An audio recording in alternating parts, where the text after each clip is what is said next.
Hi, this is Phil, and I'm here to tell you all about the Capes and Lunatics Patreon. Get early access to all of our interviews, including the monthly Chichester chats with writer and comic book legend D.G. Chichester, new episodes of classic Capes and Lunatics shows, including The Quantum Zone, This, That, or the Third, and many, many more specials, all completely uncensored. Access starts for $3 a month, full video when you pledge $5 a month. Check out the link in our show notes or go to patreon.com/CapesandLunatics. Hope to see you there. Recording has started. Hello, everyone, and welcome back to another week of Marvel Tales. I am Phil. Joining me, as always, the Vengeance of Vagabond. Justin the Owl grabbing the black, red, and white costume. Yes, I like this. I mean, I would have been fine if Steve Rogers had stayed with that U.S. Agent costume. Yeah, I love that costume. But yes, kids, because yes, we are talking U.S. Agent tonight. A 4-issue miniseries from 1993 in honor of John Walker's appearance in the upcoming Thunderbolts movie. That's right. Clicks and views, Phil. That's right. We would have did more Thunderbolts more close to the movie, but yeah, we got a whole lot of Secret Wars coming up. That's true. We wanted to devote some extra time to Secret Wars for Yeah. understandable reasons. Yeah. Both the original two miniseries. We'll tell you all about that later. But yes, Yeah. But this one I had never read before. yes, that's why I'm interested in your thoughts on this. Yes, Yeah. Were you pleasantly surprised to see Vagabond? I was. I love that. Yeah. I had always wondered what happened to her. Mm-hmm. And now I found out. Yeah. And she got a great ending to her personal story. It was fantastic. Yeah. All right. So should we jump in? Yes. Here? Yes. Indeed. Yeah. All right. So the issue 1, which in my opinion might be probably the best The cover. cover. Yeah. Definitely. And you know what? I saw, was it on Amazon? There's like a collection, a U.S. Agent collection. It's like this miniseries. There's like a bunch of other stories. Oh, really? And they use this cover for the actual Nice. cover for the trade. Yeah. Oh, good choice. Yeah. Awesome. All right. So to issue 1. And of course, kids, I mean, I have the floppies of this, but it is on Marvel Unlimited also. So It is. Yeah. All 4 issues, which is nice. I was pleasantly surprised about that. Yes. All right, so U.S. Agent number 1 from June 1993, Road to Redemption. Of course, one of our favorites, writer Mark Grunwald. Yes. The legend. Yes. Yep. Penciler M.C. Wyman, inker Keith Williams, colorist Bob Sharon, letterer Clem Robbins, and editor Nelly Omtov. U.S. Agent is angsty about his position with the West Coast Avengers. That could be any issue. Imagine that. Exactly, and saves one of the scourges of the underworld. In a seedy apartment building somewhere in Los Angeles, this might be a little out of order. In a seedy apartment building somewhere in Los Angeles, the scourge of the underworld pays a visit to Manuel Eleganto, intending to kill him, but finds that he has reformed and is babysitting his sister's children. Eleganto says that he has paid his debt to society and stayed clean for years. He will never again dishonor his family as he did in his youth. The Scourge retorts that once a criminal, always a criminal, and is about to shoot him, but at the last moment, he cries out and runs out of the room. Running into Eleganto's sister on the way downstairs, he jumps into a gray van and starts to drive away. But someone named Domino asks him via the car radio what his mission status is. He destroys the radio. Somewhere over the Pacific Coast Highway outside Los Angeles, U.S. Agent is cruising on his Sky Cycle. Clint Barton over the radio tells him to remember the end of the summer bash to be held at the Avengers compound that night. Agent replies that he is busy and comes upon an old man changing his tire. He helps him out, and the man hands him a church program. He is a minister, and his name is Ned Nordstrom. He offers to help U.S. Agent with whatever is troubling him.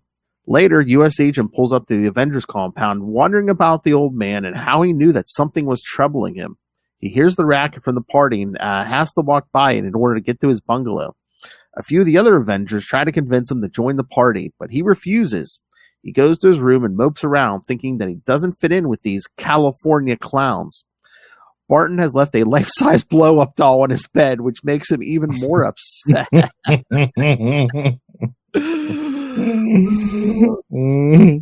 He reflects that all the other Avengers are just a bunch of goofballs, misfits, and slackers, and that it's amazing that they manage to do what little good they do.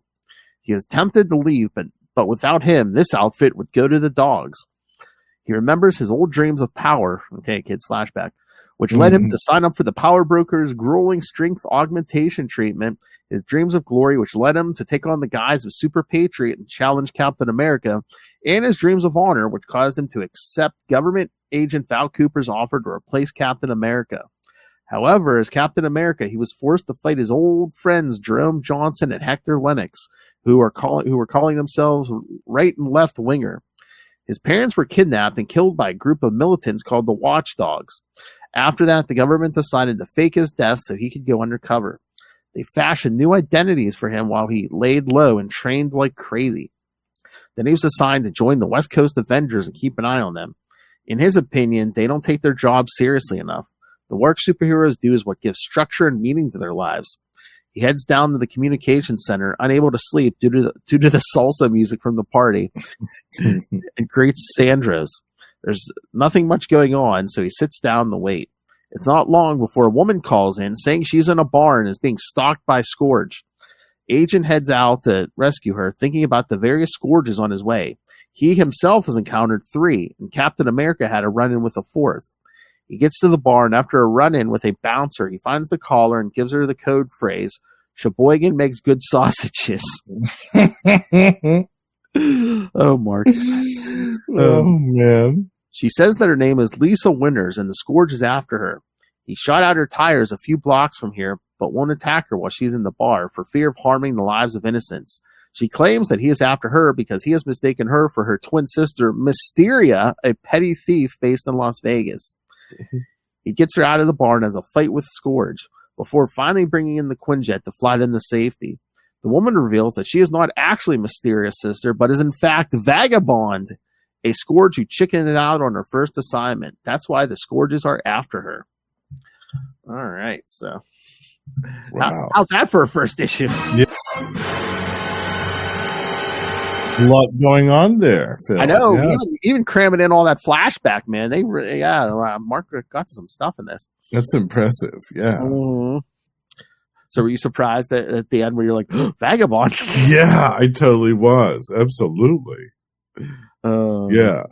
I was really intrigued by the beginning, the opening, where we have that member of the Scourge of the underworld that kind of changes their mind and takes off in a split second.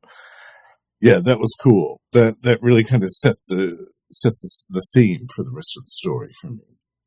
And yeah, I laughed so hard at the part with the blow up doll on the bed. Oh man, that was hilarious. I thought, oh man, what are the West Coast Avengers doing over there?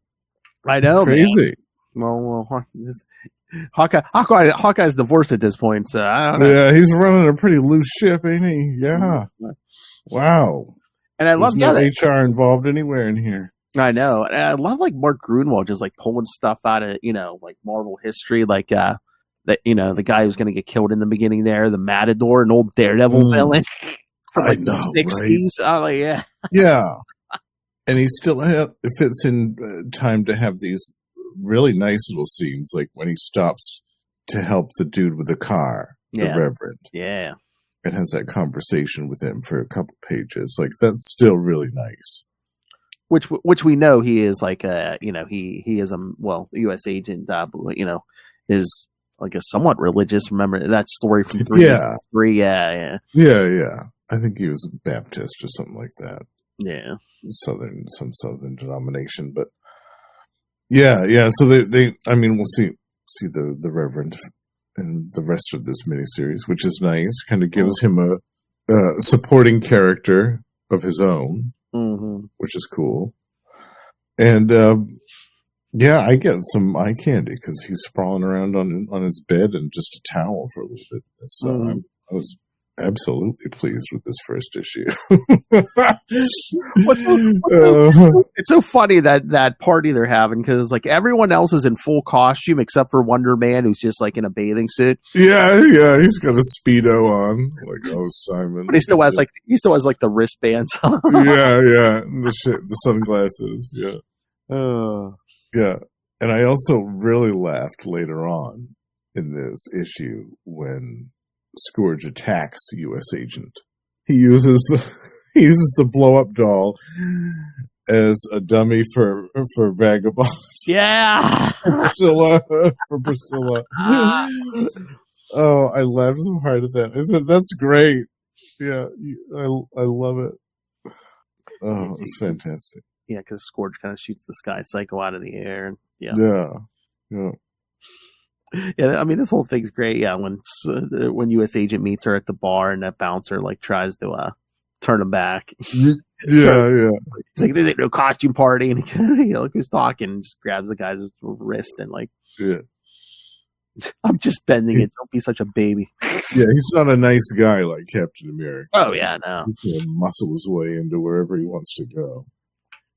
And I have to say too, I think that I have a feeling, maybe my intuition tells me that MC Wyman gets a lot of shit, but I actually like his artwork. I do. I feel like he has a really solid John Buscema influence, which is pretty obvious in certain panels.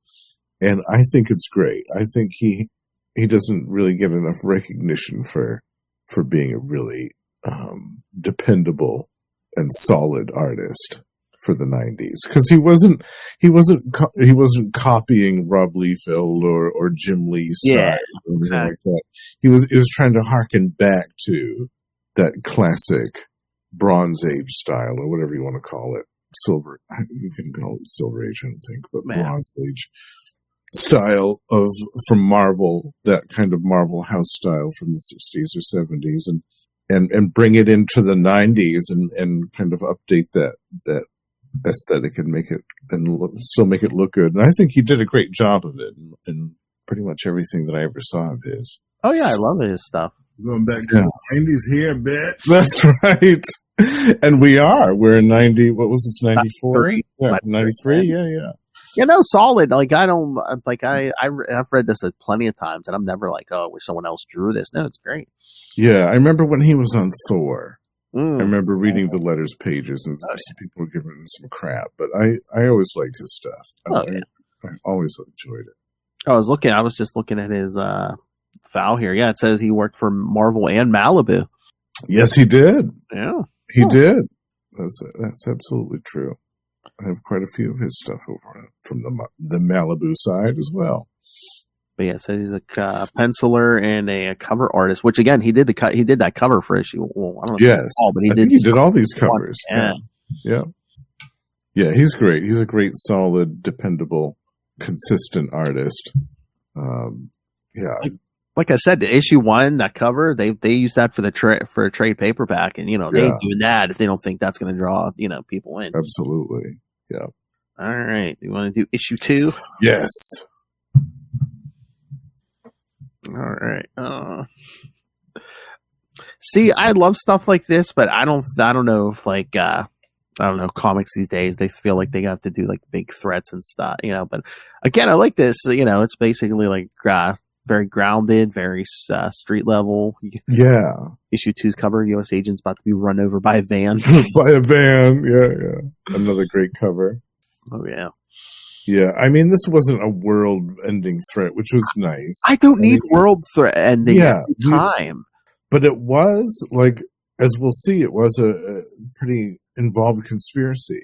We got to find out, like, who's the progenitor of this whole organization, who started this in the first place, and that had been a mystery for years. Oh yeah, since like the 80s. That in the 80s. Yeah, like I think 87 or 8.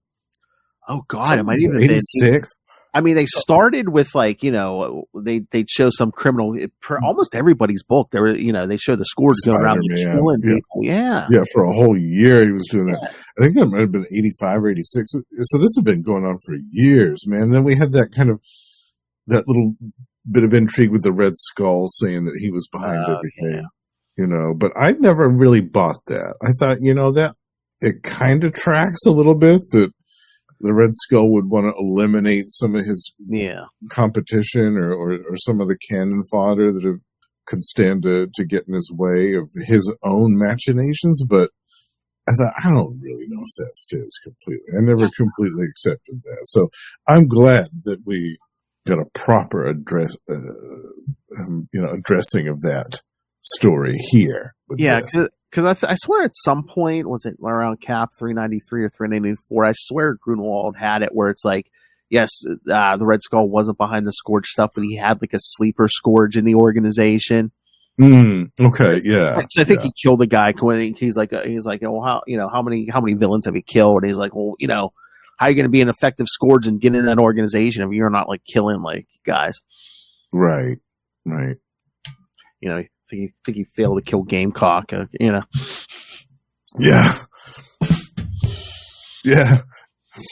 That's an instant out. Yeah. All right. All right. So U.S. Agent number 2 from July 1993. Inside Moves. I got the same team here. Okay, this is a shorter one. All right. Lisa, quote unquote, reveals to U.S. Agent that she's Priscilla Lyons, briefly the adventurer Vagabond that joined the Scourge program to train after she failed to get powers from the Power Broker. With her help, U.S. Agent captures the new Scourge coming for her, stashing the prisoner with the reluctant Reverend Nordstrom.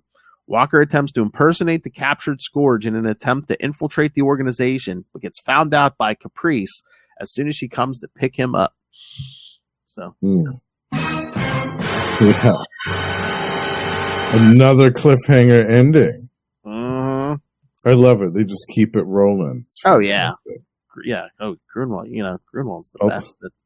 Although I laughed out loud at that last panel because it looks like he's doing an O face.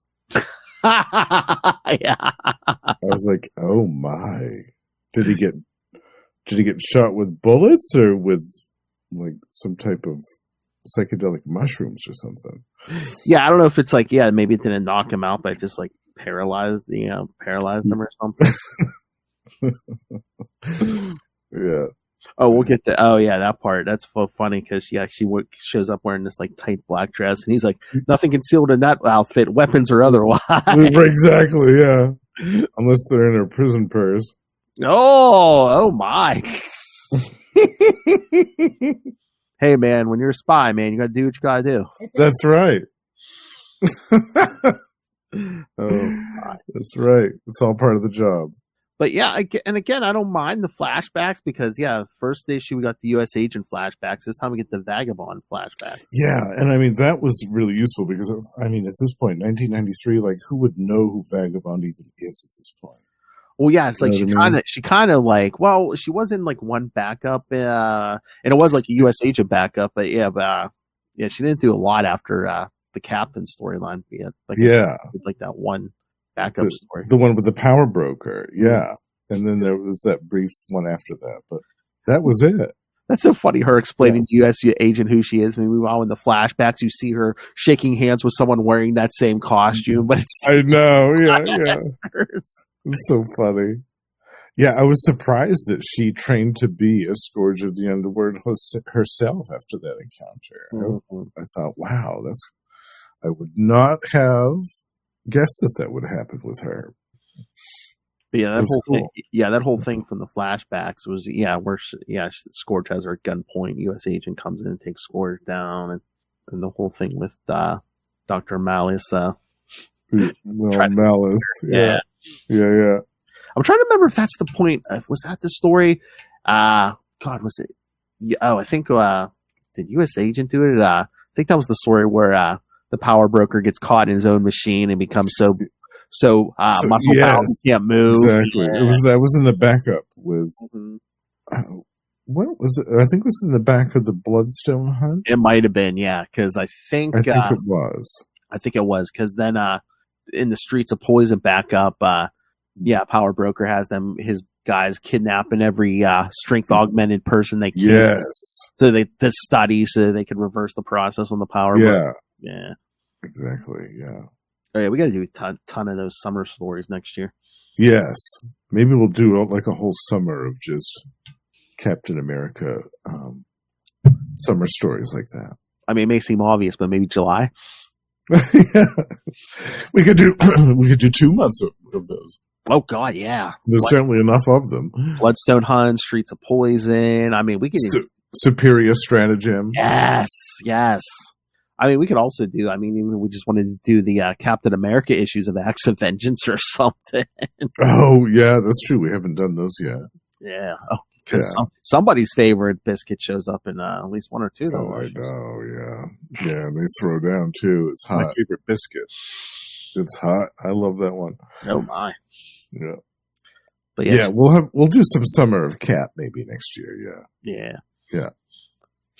I love this. I love the porno theater. Oh God, yeah. It's so funny. I was not expecting that either. I was like, wow, Mark Grunwald taking us to the porno theater in a U.S. Asian story. I mean, it's great because it also illustrates how vastly different this is from a Captain America story. Oh yeah. You really wouldn't see this. Although we've seen Captain America in a strip club. We have, yeah, but not with the regularity that you might see this in a U.S. agent story, perhaps. But Blowtorch, I don't know if I was even familiar with that.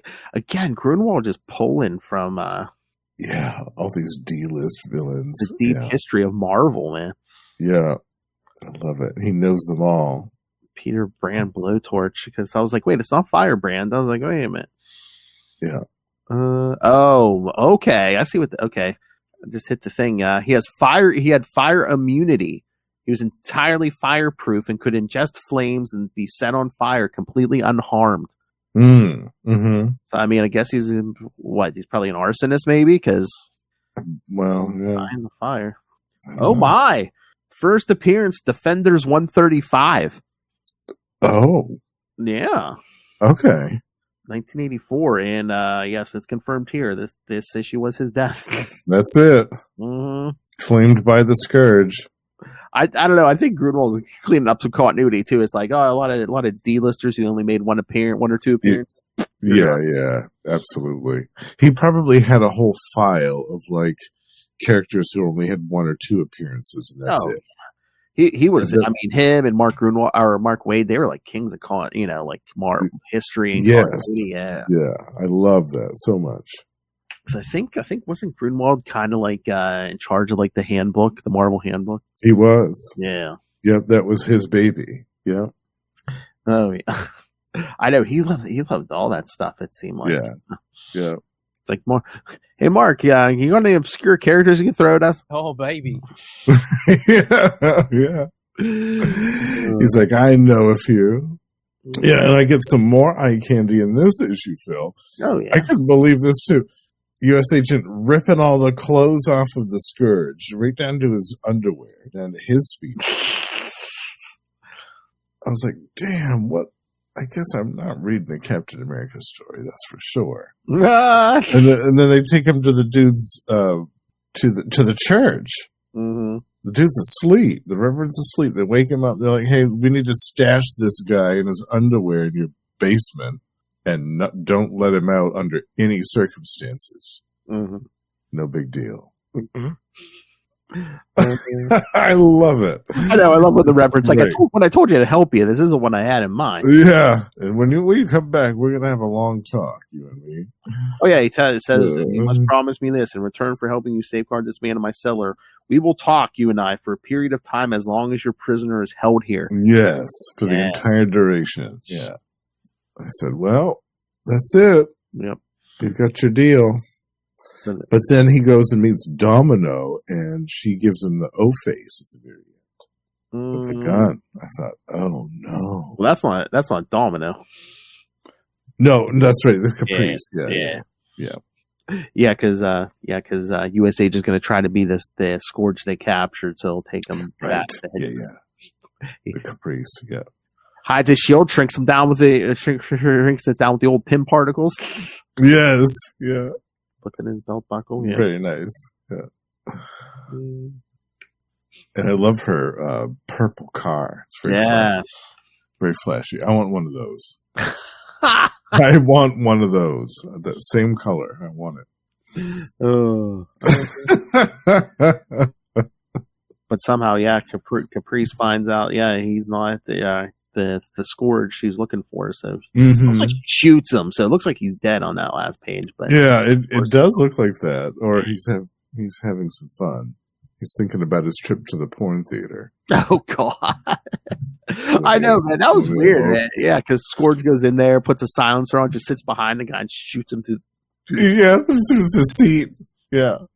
I wonder. Man, you're not even going to let him enjoy this porno in peace? Wow, that's cold, man. I was trying to remember. It was 93. I wonder if, was Mark inspired by, the Pee Wee Herman thing? Oh, maybe. Yeah, because that was in the news big time, wasn't it? Yeah. I didn't think of that. You could be right. Oh, that's funny. Yeah, I love it.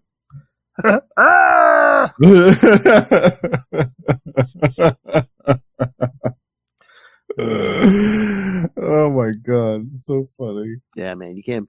Well, if you're any famous person, you don't want to be caught there. But especially if you had a children's show, you don't want to be caught there. Yeah, absolutely. Yeah.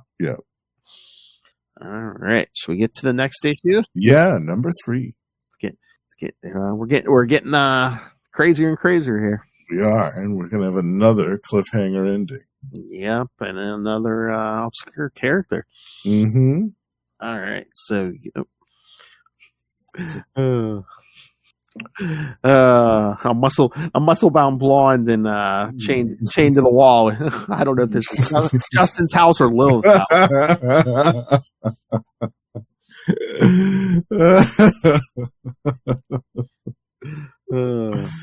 Oh yeah, but I guarantee you it's on both their hard drives.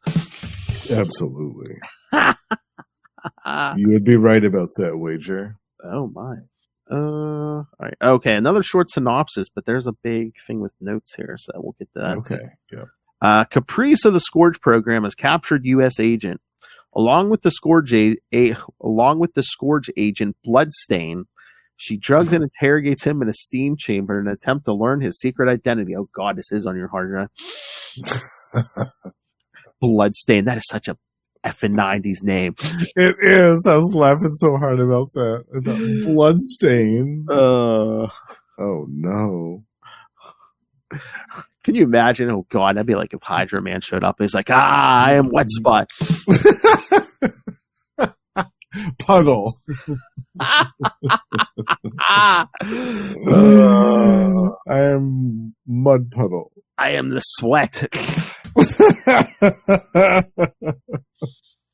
I am the Trickle. Fear me. Oh my. Once they get enough information to peg him as John Walker, Bloodstain brings him out of his trance while pretending to be his long-lost brother Mike, a soldier whose death was fake so he could enter the CIA's Scourge program. John hesitates to believe the story, but it's plausible with the seed planted. Bloodstain offers U.S. agent his own place within the Scourge program. And again, we really that they even mentioned Domino, but yes, we get this guy in a Domino mask and a little bowler hat. So yeah, we'll see. I remember reading this. I'm like, I don't think I've seen Domino before. Domino before. Yeah. But so I was doing my homework before this. His first appearance was Rampaging Hulk number 4 from 1977. Oh my word! Wow. And I don't know if it was a callback to the 70s. Yeah, and like I was saying, I think this might have been his only story because it wasn't the Hulk he was up against. Domino worked for a conspiracy where his role to keep Samantha Eden away from Ulysses Bloodstone. Kill Bloodstone. He did, eventually revealing Eden his intentions. Then he left. The conspiracy then stopped existing. And then, then the next thing they mention is this miniseries. So I think he was in one Ulysses Bloodstone story, and then he appears here. Oh, wow. Where it says, at some point he must have hooked up with, the guy, the real power behind the Scourge program. It's like, yes. Wow. That is a deep cut indeed. Yeah. Because I remember the conspiracy guys. As a matter of fact, Mark Grunwald used them earlier in the Bloodstone hunt. When Captain America was looking for something, he came across their lair where a bunch of them were dead. Yeah, it was like the aftermath of like one of those Ulysses Bloodstone stories. It's like, wow. Yeah. Oh no, yeah, because it was in the beginning because he was going through those like catacombs because they activated her emergency signal or whatever. Yeah, he came across their hideout and stuff, and he found their dead bodies, and they'd been dead for quite some time. So the humans were just a skeleton, but he found this dead dolphin. I was like, "What's this dolphin doing down here?" And that's what piqued my curiosity. And then when I found out more about the conspiracy from the Bloodstone stuff, I was like, "Ooh, that's cool. I like that." Oh yeah. All right, so yeah, I just mentioned Domino because, in this notes it says, Domino's computer search in an attempt to determine U.S. agent's identity displays the names of several patriotic heroes from throughout Marvel's history, including 6 entries for Captain America and 3 for Bucky.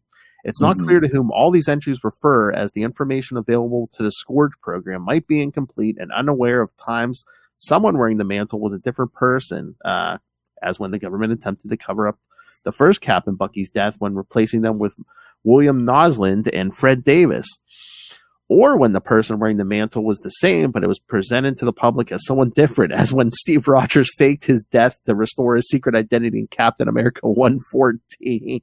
Right, yeah. There are also some wearers of the mantle that may or may not count according to the list, such as Robert Russo, who publicly took on the mantle of Captain America only to instantly give it up as soon as he failed at the requisite acrobatics. That might have been during the Scourge stuff, because there was a bunch of like regular guys trying to fill in for Captain America. Oh, right. And then there was that Roscoe guy too, right? Oh yeah, I think that's what brought Steve back, because I think the Red Skull killed that dude. I think, yeah. Yeah, we're counting Roscoe in that tally too, I think. Oh, that's the other thing. Is the Nomad story on our list? Oh yes, I put that on the list for next year. Absolutely. Yeah. I was gonna say, if we need another episode or two for the summer of Cap next year, that might be a good one. Oh, true. Yeah, we could do a couple of episodes on that stuff. Oh yeah. Yeah, totally. Oh god, we could do the what was that, the Secret Empire stuff right before that too? The reason he gives up being Cap. Yeah. I think I have all of that in an epic collection. Yeah, I think they might all be on the app too. I have some of those. Yeah. I love it. As such, there are more potential identities for heroes than those listed. See the disambiguous bait. Yeah, okay. It's such a again. That was them tying up continuity back in the day, because Cap appeared, I think, sporadically through the 50s, at least in the early 50s, like Cap and Bucky. But then Stan had Steve go in the ice in 1945, so they're like, well, we have all these appearances of Captain America after that. Right. Yeah. It was different people. It was different people.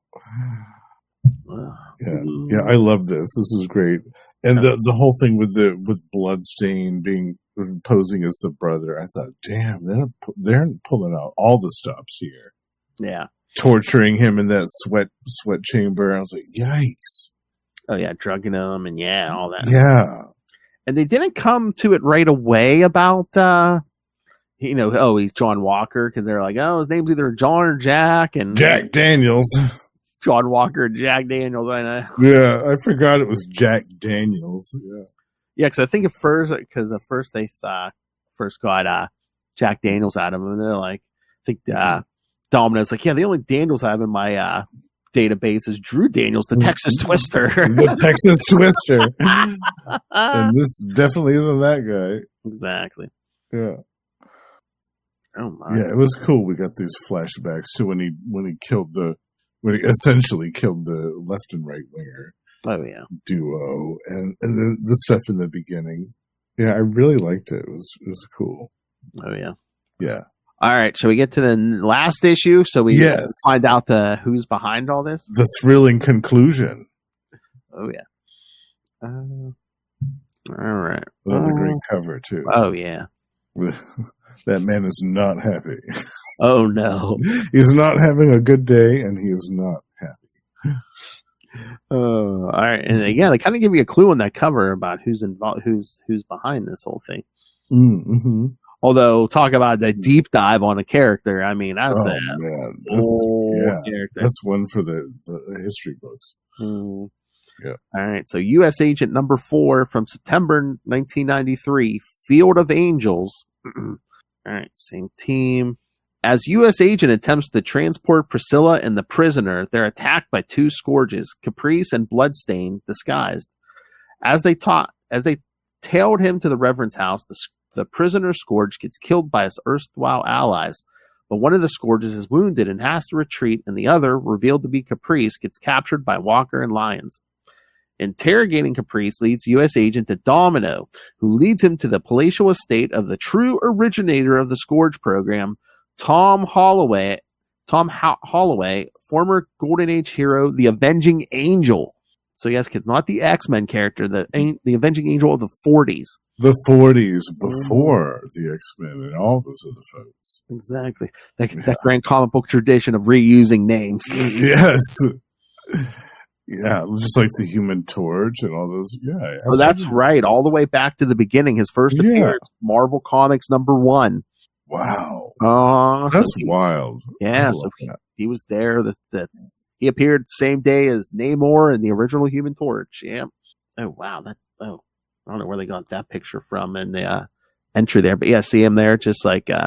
oh, yeah.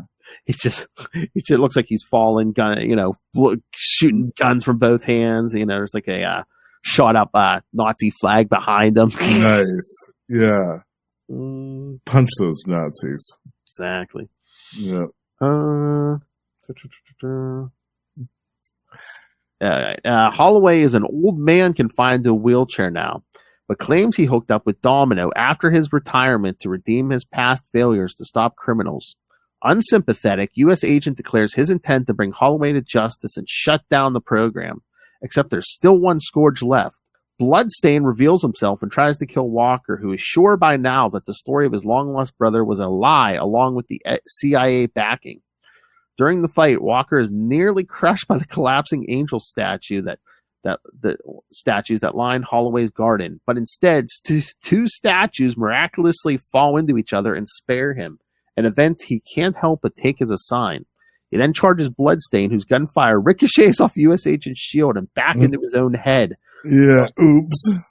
I love when John goes, boy, he couldn't have picked a more apt name. Yeah. Yeah. With no one left to protect him, Holloway is left to be taken to justice. Later, a recovering U.S. agent has his talk with Reverend Nordstrom, hoping that, unlike the fallen angel, he'll find the true path to redemption. Mm-hmm. So, all right. So, yeah, what'd you think of this one? I love this revelation about the origins of how the Scourge organization began in the first place. Mm-hmm. Yeah, I thought that was fantastic. Oh, yeah. Yeah. It totally makes sense that it would be this crime fighter from the 40s who he had seen it all and he had enough and decided to do something about it and formed this clandestine, secret, shadowy organization of vigilante killers.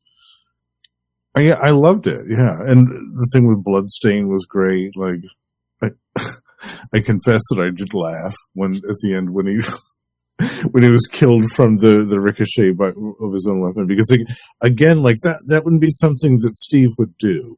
Mm. Like Steve would have thrown his shield and disarmed Bloodstain rather than just like pressing down on him with the shield while he's still blasting at him. Oh yeah, because he knew full well, John Walker knew full well what was going to happen and didn't care about the consequences. Like he was like, whatever, go ahead and try to shoot me through the shield. Try it. Well, that's why I like this character, just like Ben Reilly, because it's like they're not Captain America, they're not Spider-Man. You're going to get something different. Yeah, the darker side of that. Yeah, the darker shade of that character at times. Yeah, because a lot of times it'll be like, well, I don't know what he's going to do next. Yeah. And that adds an element of unpredictability to it for the reader as well, because you're not really sure what he's going to do next. Oh, yeah. Like, I wasn't prepared for him ripping all the clothes off the Scourge, and the other one, I was like, what just happened? Wow. And then this thing with him basically killing Bloodstain at the end, I thought, yeah, that's great, because that just perfectly illustrates the difference between these two characters. And I liked how Mark Grunwald specifically and purposefully during this time period of writing this character made him not just, especially with his time in the West Coast Avengers, knowing that was going on parallel to all this stuff, made him not just Marvel's Guy Gardner. You know what I mean? Like having this jerk on the team that everybody can't stand. There's a constant antagonistic foil to everybody else. They don't want him on the team. He's kind of foisted upon them and they're resentful about it. And that was, to a certain extent, the dynamic with the West Coast Avengers for a while. But we also get these great glimpses into the inner workings of his character, where you see he's not just a military-minded jerk. Mm-hmm. He's got redeeming qualities. He is a hero. He's a good guy. He just kind of stops and helps the Reverend change his flat tire, and the Reverend's like, "You're an Avenger. Don't you have something else to do?" And he's like, "Not right now. I don't." I mean, he's a good guy deep down. He's got a good heart. He's got a big heart. And he is religious, and again, especially now because he's looking for forgiveness, or because after the whole left and right winger thing, right? And we see glimpses into his past of the things that he's done, of the bad things that he's done as well.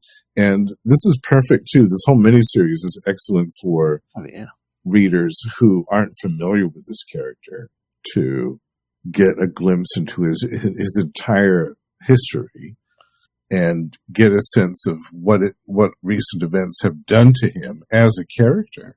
And you've got to put yourself in his position. If you saw your parents gunned down in front of you, like, how would you react? If you saw your best friend, like, if you had your secret identity exposed to the entire world live on national television by these guys, like, how would you react? How would you deal with it? It's interesting. Yeah, it's interesting the way that Mark uses those flashbacks strategically throughout the story. Yes, how would you react if your parents were murdered in front of you? Batman, my favorite character. I'm sorry. If it were me, I would have done what John Walker did. Oh, yeah. I would have gone absolutely bonkers ape shit. And there would have been a massive body count as a result of that. But yeah, I mean, again, through all the flashbacks, if you don't know who U.S. Agent is, you kind of know who U.S. Agent is, you know who Vagabond is. You even get it might just like a page or two, but just like who the 40s Angel was and stuff. I know, yeah. All these deep dive characters, and these one shot characters only appeared, one or two times in their entire history.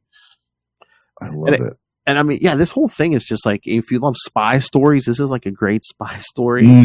It's like the whole Mission Impossible thing, like when he gets to the Angel's estate, and then it looks like he's been pushed in this wheelchair by a chubby nurse, but then it's bloodstained. He pulls off the woman mask, and he was wearing his bloodstained mask underneath. His gun strapped to his leg. Yeah. I know. The old comic book trope of I'm wearing two masks.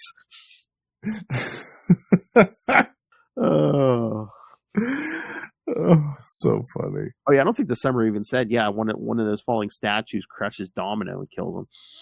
Yes, that's true. Yeah. And again, making everything so ironic, because again, he's like, the statue's falling over like Dom. Boom. Like he's going to say, thump. Yeah.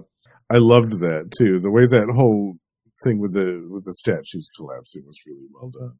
Oh, yeah. Yeah. Good stuff.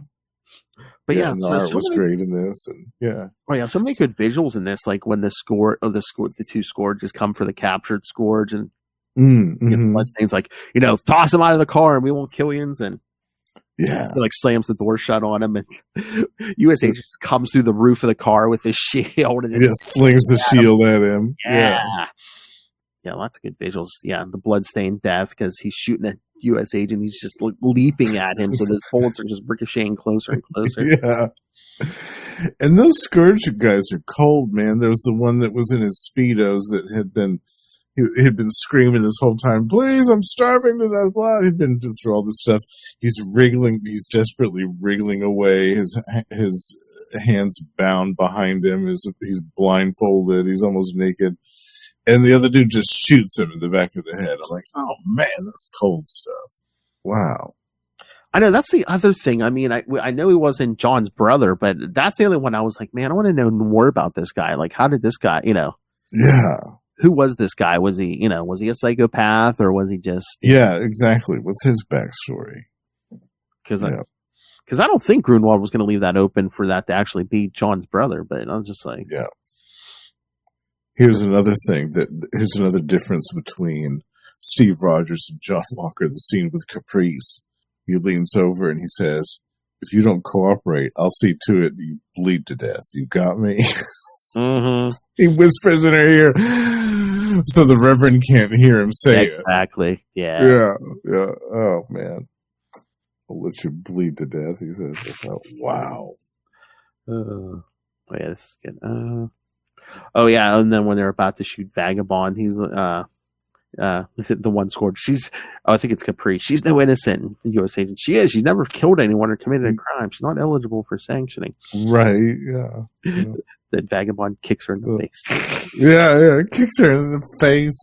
Oh, my God. This is the vengeance of Vagabond right here. Mm-hmm. Front row seat.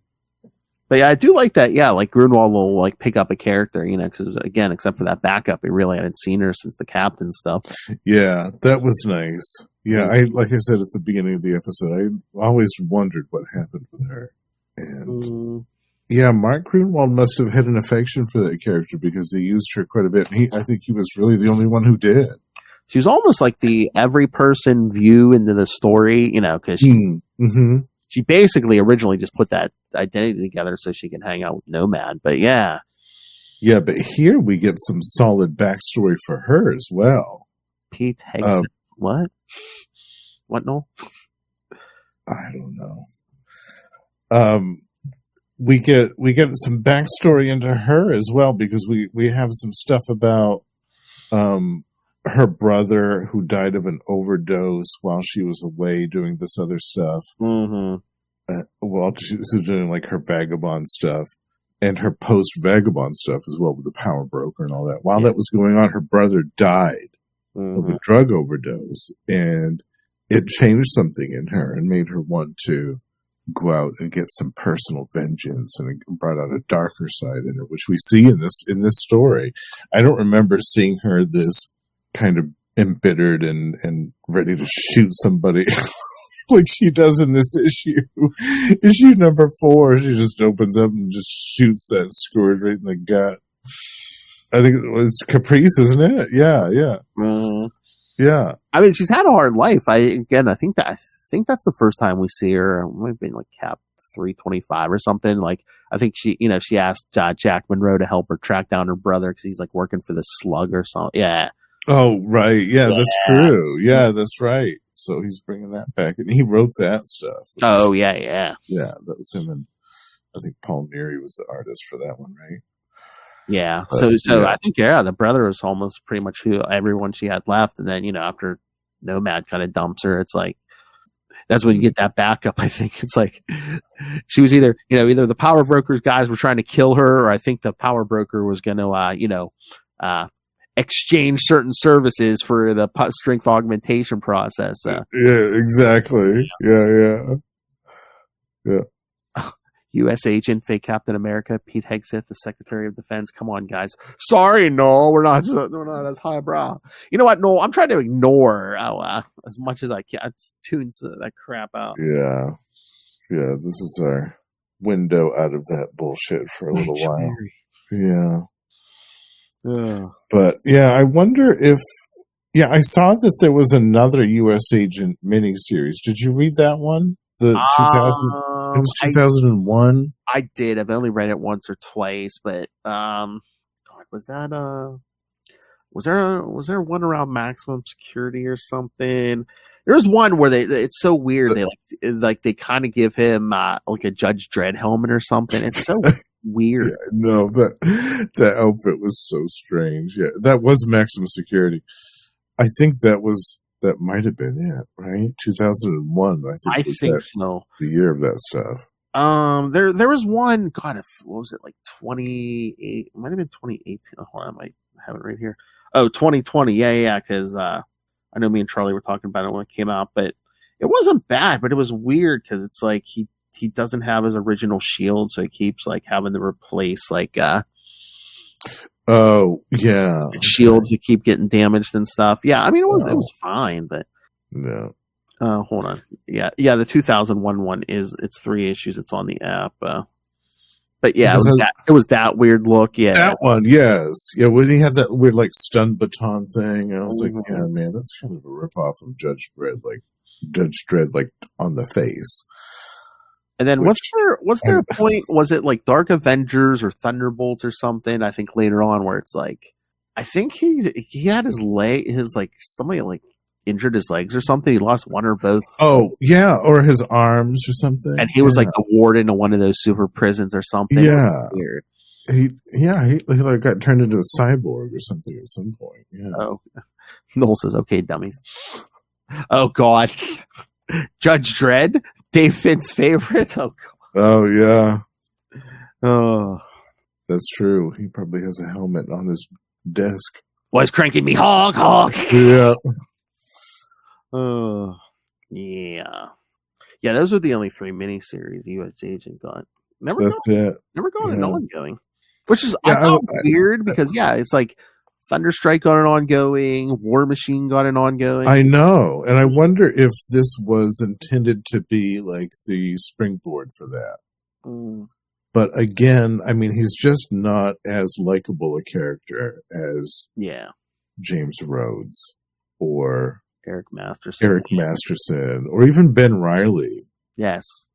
Like, he has that edge to him that people don't like, which I totally understand. Like, and again, it goes back to his checkered past. It goes back to the fact that he was kind of forced on the Avengers. Like, they didn't get to pick this guy. Like, the government says, you're going to accept him in your ranks, and you've got no say about it. It was pretty much Byrne winning a Captain America on the West Coast Avengers. Right. Exactly. Although he lasted pretty much from there till the end of the series. He did, yeah. Yeah. Oh, here's another one. I've only read it once years ago, but could do that one day. Oh yeah. I forgot about that one. Yeah. Wow. Isn't that Ravonna? I think so. Yeah. Also from '93, like later on in the same year. So yeah. Oh wow. Mm-hmm. Yeah, I forgot about that one. Mm-hmm. I don't think I read all of that. I'm trying to remember if I did or not, but yeah, it's been a while since I've read any of it. Yeah. Yeah, look at that. Yeah, we could totally do that one. How many issues was that? 4. Okay, definitely. Yeah. Yeah, we could crank that out in this absolutely. episode. Crank in the hog. There's a bunch of stuff. All right. Oh God! And then remember that talking about bad U.S. agent costumes. Remember that one from Force Works? Yes, Force Works. That was such a '90s costume. I don't know which one I like worse, the Judge Dredd one or that one. You know, it was that '90s look where the rest of the head was covered, but the face was open. Yeah, and he had the photonic light shield. I was like, that stinks, man. I know. That costume was so bland and uninteresting. Unlike Scarlet Witches, I could get behind that.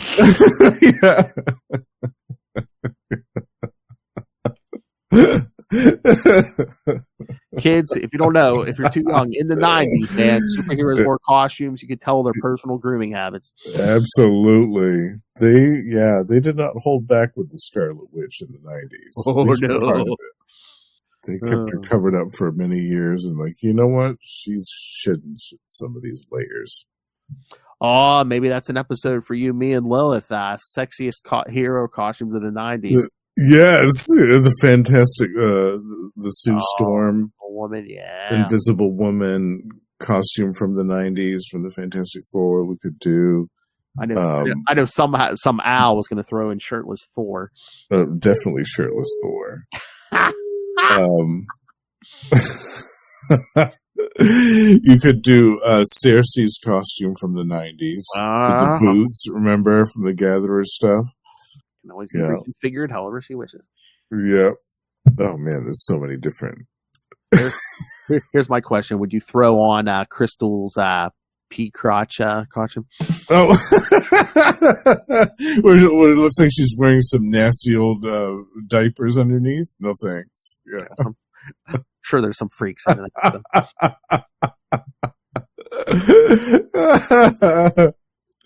Oh. Yeah, I was going to say, I'm just looking at this Force Works stuff. I was going to say, yeah, sometimes you got to talk me, even Lilith have to talk me down, because sometimes, even if it's a bad story, I'm like, let's do it. I want to just, rip the hell out of it. Yeah. Some of that Force Works stuff is good, though. Yeah. Like, I like that character. What? Character Century. Yes. I thought he was cool. Mm-hmm. Yeah, there's a lot to like about that series. The writing was decent. The art was good. Like, I remember that issue 1, they kill Wonder Man. I was like, oh, that's fake. He'll be back next issue. Then it's like, okay, not in 2. In issue 3. Oh my God. No, I kept waiting. I was like, wait a minute. Hey man, they gave Wonder Man the humane treatment. They killed him off and did not bring him back till after Heroes Reborn. Yes. They spared him that whole entire indignity. And the Onslaught stuff. I just feel it sucks because they probably canceled his series just because Heroes Reborn was coming. Well, maybe. Well, they were trimming down the line too. They cut like half the books. So yeah, I don't think it had been doing well up to that point because those last handful of issues. Yeah, when they switched to creative. When they switched, I'm still missing some of those, and I still don't own them because they're quite pricey, and I don't feel like spending that much for them. But yeah, I mean, the economy and stuff, but it's like, I feel like they didn't want to leave anybody who could reform the Avengers while the rest of them were in Heroes Reborn. It's like, because, Rhodey lost his armor, Thunderstrike got killed, so, he couldn't have another Iron Man. Yeah.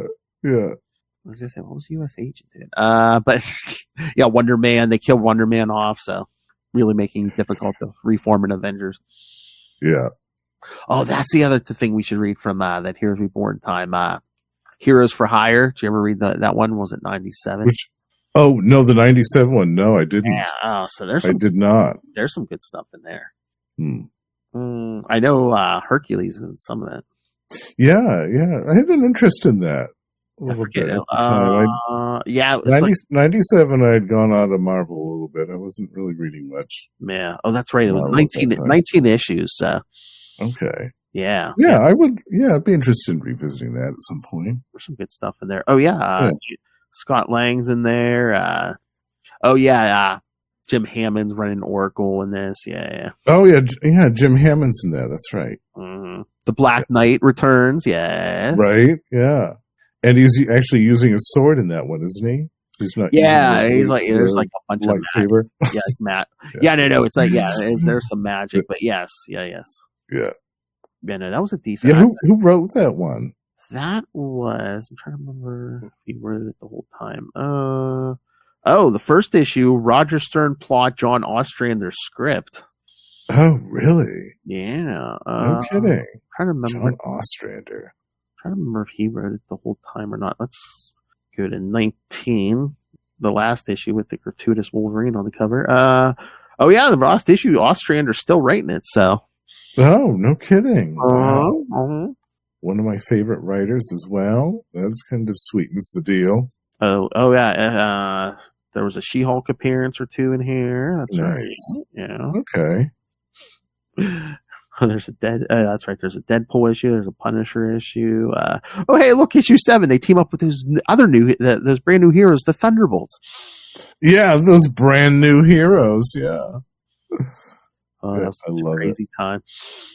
All right. Funny. All right, Justin. Anything else? No, yeah. Did you have any final thoughts about the miniseries, Phil? Again, I love this miniseries. I can't tell you how many times I've read this thing. Oh, you've read it a lot, yeah. Oh, yeah. Like I was picking it up off the newsstand. I mean, when this thing was coming out, yeah. Nice. Because again, I liked what Grunwald was doing with U.S. Agent and Captain America, and I was just like, a U.S. Agent. And I was reading West Coast Avengers too, so I was like, and a U.S. Agent miniseries, nice. Yeah. Mark Grunwald can do no wrong in my eyes. Yeah, that's why I don't care if it's U.S. Agent. I don't particularly like the character himself, like I could take him or leave him depending on who's writing him. But if Mark Grunwald's writing him, then I'm definitely dialed in. I'm definitely interested because I know he's going to do something interesting with the character, and he always has. Mm-hmm. And it was really nice for me after 30 years to finally find out what happened to Priscilla, to Vagabond, and to get some closure with her story, and also to figure out who was behind the Scourge of the Underworld in the first place. That was great. Yeah, that's like those late 80s like mysteries Marvel had running for years. It's like the Scourge thing, who's the Hobgoblin, which they would go back and fix in the the late 90s. Yeah. But yeah, I mean, they had a lot of stuff, long running stuff. And again, that's what comes of letting creators on books for several years. That's right. When you let them stay on for more than 5 years, they can actually. God, I don't think most of them. I don't think get more than like a year or two anymore. Yeah, I know. But again, I think it's like a combination of like, oh, hey, we're gonna bring in new people, see if we can boost these numbers, and two, it's like people aren't making money on the book, so it's like, I'm on Spider-Man, I'm on the flagship book. That's nice, but I ain't making money. It's good exposure, but exactly, yeah, that's true. Yeah. All right. Anything else? No, I think that covers it. Yeah, this was a really enjoyable mini-series, and I'd be interested in covering that 2001 one as well and seeing what that's like. Oh, yeah. Yeah. Oh, God. Next year's going to fill up real quickly, all Cap and USA Agent. Well, we can do just that one episode of US Agent. Yes. A whole month of it. Yeah. All right. Well, kids, it begins next week. Secret War, the original Secret Wars, the 12-issue series. So, yes, for the next 3 episodes, we're going to cover 4 issues at a time. So, yes, 1 through 4, then 5 through 8, then 9 through 12. And again, most of the Marvel superheroes at the time, a good bit of villains, and of course, our old buddy Doom's going to be there too. So, oh yeah. And the first appearance of doesn't really appear, but the first story with the Beyonder in it. So, yeah, this is where it all begins. Mm-hmm. And then after that, we're gonna do Secret Wars 2 with all its various crossover issues and the main miniseries. So it's gonna be limited. Yeah, no X-Men Classics in May, and then I think you're getting like one episode in June and one in July. So, yeah. But again, the X-Men will be in there in Secret Wars 1. That's right. That is everyone in the Marvel universe. Yep. Everyone will be in there. Name someone from that time. And they appear in Secret Wars 2. Even if it's just like a tie-in issue. I mean, Rom's in there, the Micronauts. Yeah.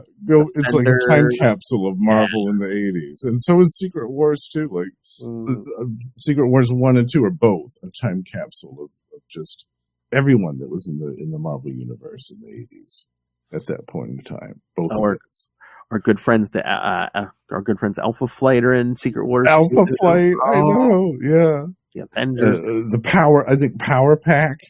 I think don't we have a Power Pack issue in there somewhere? I could have sworn I saw one. I see Power Man and Iron Fist. We'll get an issue. Oh, yes, Power Pack is in there too. Yes, right. I thought there was. Yeah. Cloak and Dagger, yes. Cloak and Dagger, it is. It's a total time capsule. Oh yeah, an issue of the Things solo series, yeah. Mm-hmm.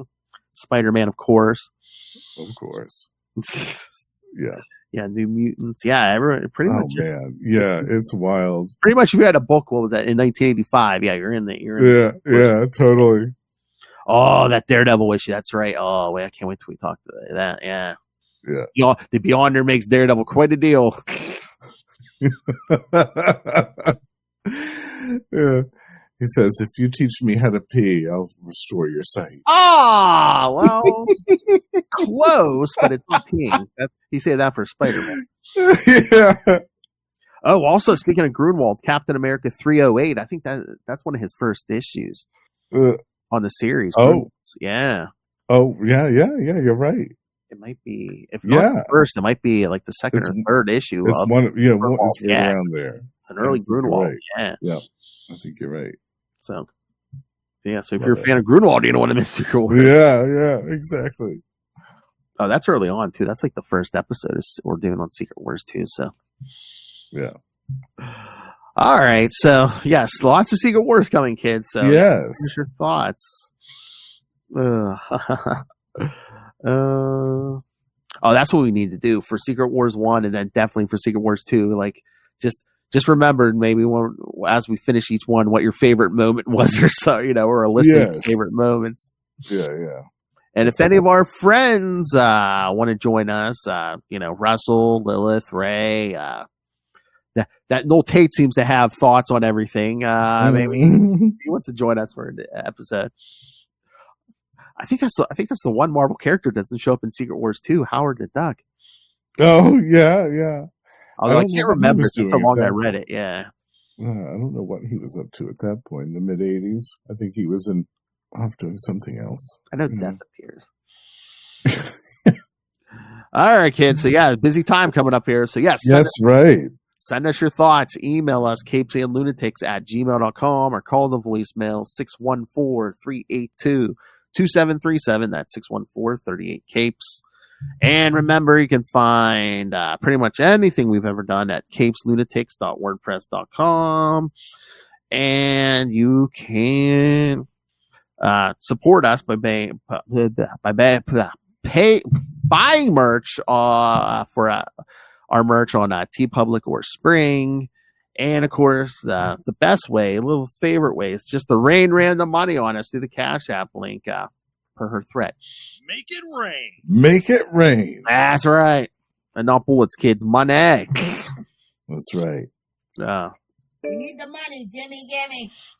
And of course, the Patreon, where Lilith and I give you exclusive, uncensored content every month. And when you are a subscriber, like our good friend Justin here, you can request topics for us to discuss. Doesn't have to be comics. It can be anything. So yeah, throw us some curveballs. Tell us what you want us to discuss. I'm waiting because I think for the month of by the time this airs, March will be over. But I believe for March, Lil's going to pick some sexy comics, either Red Sonja or something. Ooh, okay, nice. Might do another boob windows and long boxes. So. Oh yeah, I love those. And again, listen to any of our shows on here. This is the censored us. So Patreon completely uncensored. So you guys also haven't done this, that, or the third in a while. Yeah. You could do one of those too. Yeah. So many options. I want to interview one of Little Timbos. Dude, bro, man. Tell us your stories. Yeah. Oh, God. You see how far I go on Call of Duty, bro. All right. So, join the page, sign up for the Patreon, patreon.com/CapesandLunatics. That's brutal than ever. And yes, kids, I'm legally allowed to make fun of Lil. She's like the little sister I never had. So yes, I must taunt her about her choices and men. So all right, now for this Justin the Owl, you can find him. We can find him, of course, here every week on Marvel Tales for a while, but either Marvel Tales, X-Men Classics, sometimes both. You can also find him on here monthly on shows like Energon Universe, where we cover all the new Transformers and G.I. Joe stuff. One World Under Doom, the Doctor Doom podcast. And That's of course, and of course, the last, coming up here soon, maybe the only episodes of Ultimate Spider Cast. Once a month at the end of the month, has me, him, and the High Priest of Sausage. The Deck Master himself talks some Ben Radley and some slingers for the next couple months. So. That's right. We're going to be doing slingers for pretty much the rest of the year. Yeah, I think at least till the fall. Yeah. I'm excited about that. And of course, you can always catch him on Capes Lunatic Sidekicks at least once a month, sometimes more on We Are the Night. The Batman podcast and Azrael. Yes, because Justin and I talk Azrael every month, and then sometimes he joins me and Lilith to talks such characters as Catwoman or Anarchy, Killer Moth if he shows up. And of course, you can catch him every so often on Electric Mullet, the Superman podcast, where we're covering Superman comics pretty much in order from the John Byrne stuff on. So, I believe where are we? We've breached the 90s. Yeah, we're in the early 90s now, pre-death. So that's right. No time to hop aboard. Yep. But again, this is he a man? Is he a machine? Is he an owl? I don't know. None of the above. Oh my. A biscuit and buttering, all of the above. A biscuit buttering machine. Justin the Cow. You can catch him also on these other shows. Gamma Charge. You can find me with Russell and also with Josh as well. I keep forgetting to mention Josh. I apologize, Josh. Josh also joins us where we discuss the Hulk and the She-Hulk every month, and we also have a Patreon. Do check that out as well. And although the show is on a little bit of a hiatus right now, I'm sure it will be returning in the coming months. Predator and P-Ray. P-Ray. The Yocha podcast with the High Priest of Khonshu, Ray, and Sparky and myself, where we talk about some classic Dark Horse comics featuring Fox's Predator. And later this year, we're going to be doing a big review of the upcoming film, Predator Badlands, which is coming out towards the end of the year, which we are all extremely excited about. And then last but not least, The Lost Library of Legends. By the time this episode comes out, I actually might be close to wrapping up my retrospective on the Malibu Ultraverse title, The Strangers. We're going back to the 90s here, bitch. Double biscuits for me.